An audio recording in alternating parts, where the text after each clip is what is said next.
alcohol, cocaine, marijuana, they're all toxic to the brain. I know some of you here don't want to think marijuana or alcohol are toxic to the brain.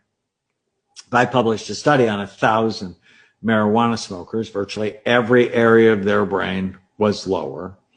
The American Cancer Society recently came out and said you shouldn't drink at all because any alcohol is a risk factor for 7 different kinds of cancer. And so the real reason not to use drugs or alcohol is they damage your brain. And if they damage your brain, they damage your life. But Art published the marijuana study in the Journal of Alzheimer's Disease.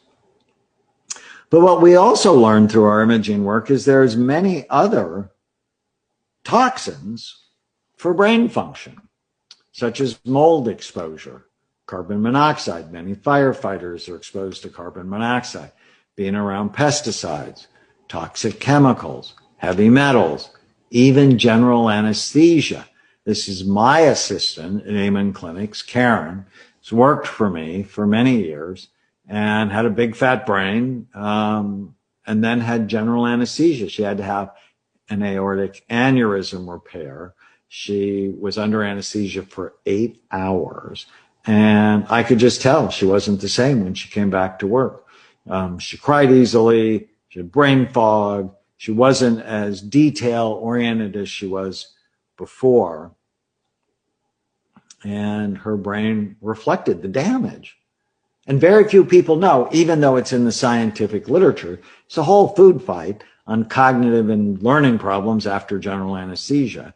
But we put her on a brain repair program, and over time her brain was healthier, but we still have work to do.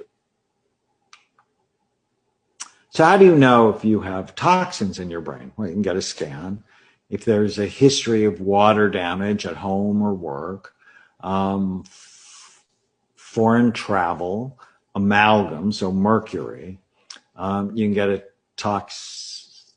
metal hair analysis, mycotoxin mold testing, and we often refer people, we get a bumpy brain like that, we refer people to our integrative medicine doctors.